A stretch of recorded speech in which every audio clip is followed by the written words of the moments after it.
Assalamualaikum warahmatullahi wabarakatuh, sahabat wakaf, dimanapun Anda berada, kembali lagi di Wakaf TV. Bagi teman-teman yang belum subscribe channel ini, silahkan subscribe buat mendapatkan video-video terbaru atau mendapatkan informasi atau notifikasi terkait dengan info video-video terbaru kita. Kali ini kita akan membahas tentunya tentang mu'alaf ya. Jadi Gubernur Jawa Barat yang memang lagi happening ya, yang juga merangkap sebagai konten kreator ya, kemudian juga YouTuber juga, ya kan. Pokoknya konten kreator lah kalau Gubernur Jawa Barat itu ya. Jadi membuat beberapa gebrakan yang memang ada beberapa gebrakannya itu yang viral. Yang pertama itu pembongkaran tempat wisata di Puncak, ya Puncak Bogor. Kemudian yang baru ini ingin membubarkan ormas-ormas yang ada di Jawa Barat.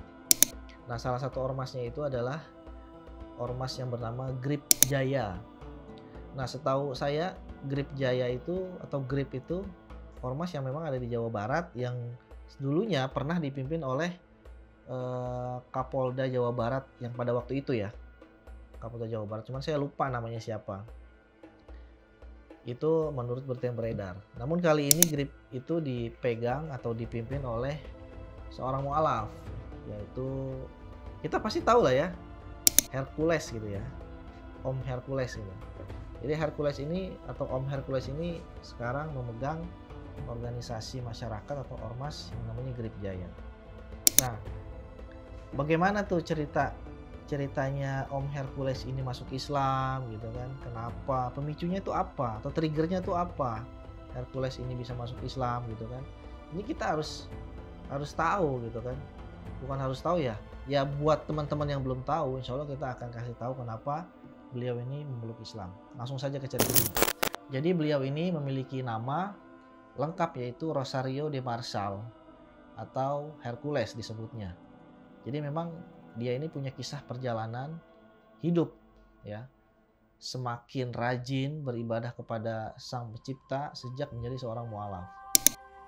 Jadi kisah Hercules ini yang selalu mengutamakan ibadah sejak dia syahadat memang cukup menarik untuk dibahas.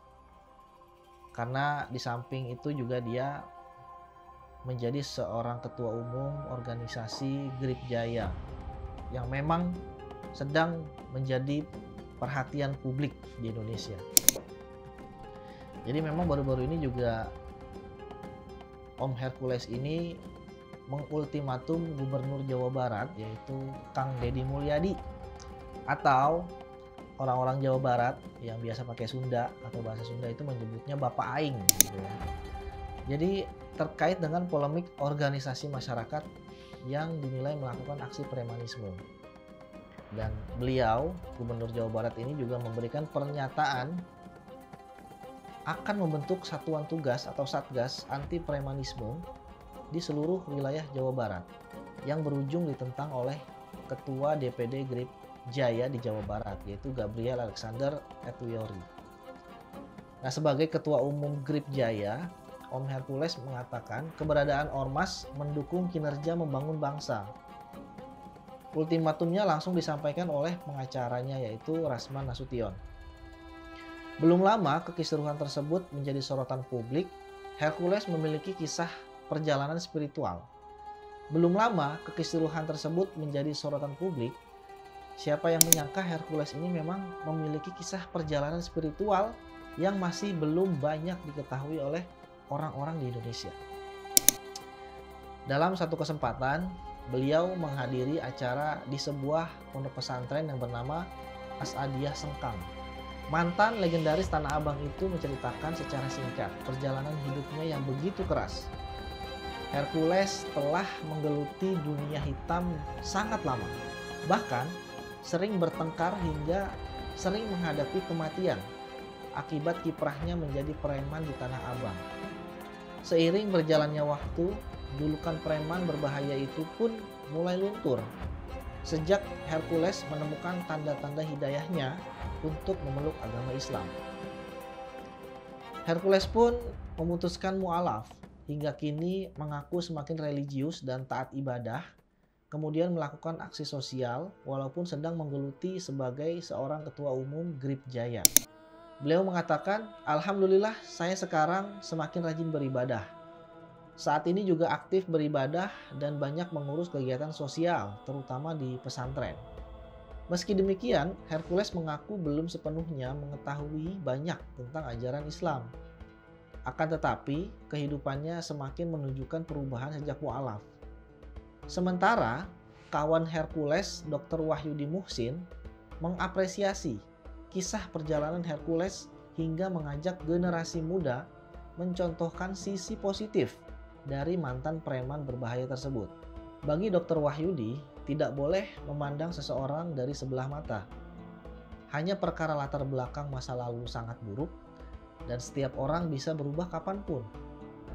Kemudian Hercules juga kerap kali menghadiri dan mengadakan acara pengajian, sekaligus membuat acara santunan kepada anak yatim.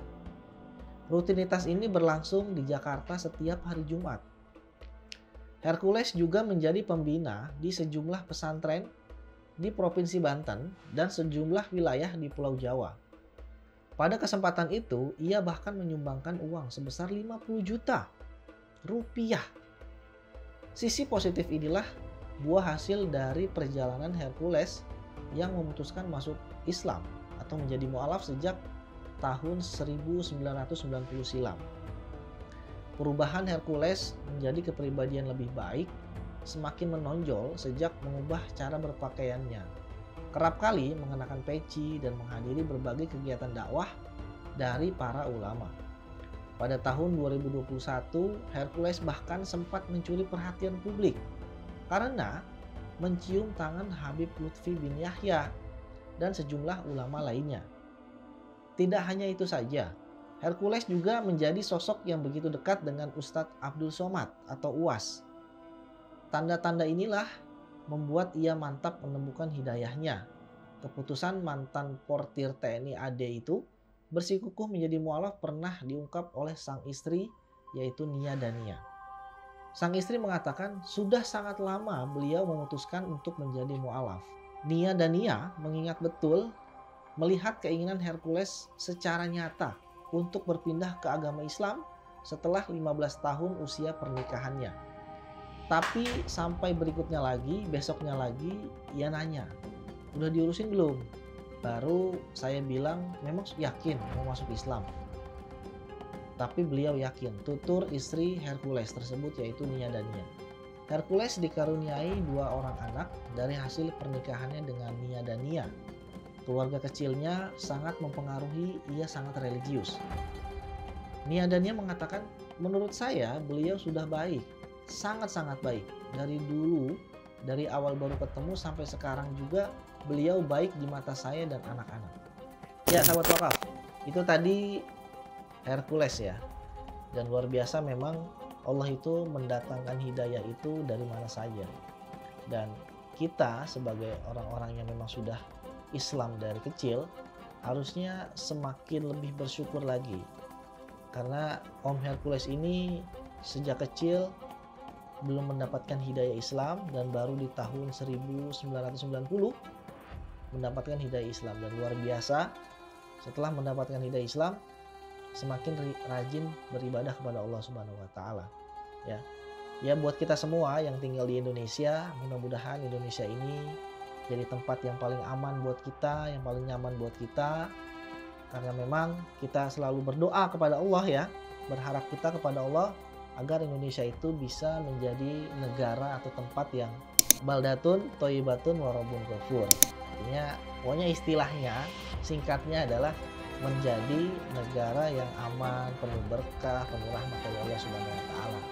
Dan mudah-mudahan para mu'alaf-mu'alaf, terutama Bang Hercules atau Om Hercules, selalu diberikan kesehatan dan istiqomah di dalam Islam. Kita tidak peduli apa yang sedang terjadi, tapi kewajiban kita sebagai seorang muslim atau sesama muslim adalah memberikan atau menyampaikan rasa kasih sayang kita terhadap sesama muslim. Mudah-mudahan video ini terdengar oleh Om Hercules. Semoga sehat selalu, buat semua mualaf di Indonesia dan seluruh kaum muslimin yang ada di Indonesia. Terima kasih. Buat yang belum subscribe, silahkan subscribe. Jangan lupa like dan komen. Terima kasih. Assalamualaikum warahmatullahi wabarakatuh. Jadi salah satu hambatan di jalan ya ini nih. Nah ini salah satu.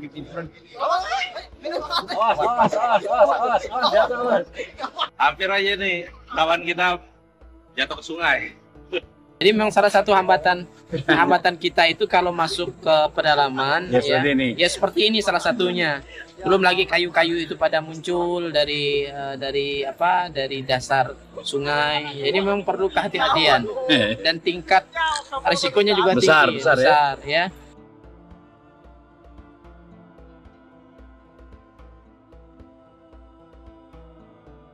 Ya begini kondisi ketika kita masuk ke pedalaman Sintang, Kalimantan Barat, kita memang harus bisa membaca kondisi sungai, kondisi alam. Kalau pada saat air naik, kita aman. Pada saat air surut, maka posisinya kita harus berhati-hati.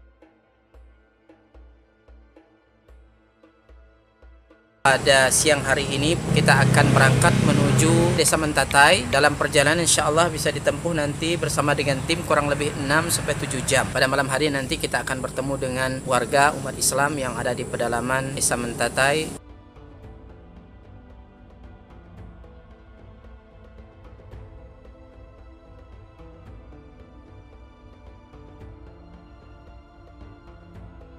Alhamdulillah sudah kurang lebih 600 mu'alaf yang masuk Islam dengan asbab dakwah ini. Dan tentunya ini tidak hanya sebatas mereka memeluk Islam, tetapi masih banyak PR-PR yang harus kita selesaikan. Dalam hal ini kami membina mereka membutuhkan Al-Quran untuk kita sampaikan kepada mereka yang menjadi sarana mereka dekat dengan Allah Subhanahu wa Ta'ala.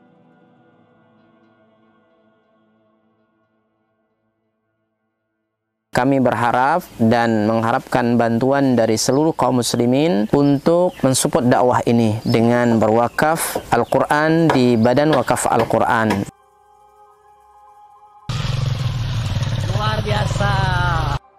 Kaum muslimin yang dicintai oleh Allah Subhanahu wa Ta'ala, perlu kita ketahui bahwa pondok ini sangat dibutuhkan karena memang di sini sangat minim akan bahkan mungkin bukan lagi dikatakan minim, memang tidak ada lembaga semacam pondok pesantren yang berdiri di Desa Nangat Tempunak ini. Yang kedua adalah kerusakan akidah. Ya, jadi di sini jika tidak ada pesantren ini rusaknya luar biasa. Apalagi memang pemurtatan sangat kuat di Desa Nangat Tempunak ini. Jadi memang misionaris-misionaris itu masuk kemari itu dengan materi yang kuat, ya, dengan iming-iming yang kuat. Dengan adanya pondok pesantren ini mengkader anak-anak para mu'alaf, ya, dari suku Dayak yang berasal dari pedalaman ini sangat mudah. Jika mereka sudah belajar agama, kemudian mereka sudah paham dengan agama dan mereka sudah hafal Quran, mereka akan kita kembalikan ke kampung-kampung mereka. Kita sekarang sambil melihat lahan atau tanah yang akan kita bebaskan untuk pembangunan atau perluasan pondok tahfiz Quran Cahaya Tempunak.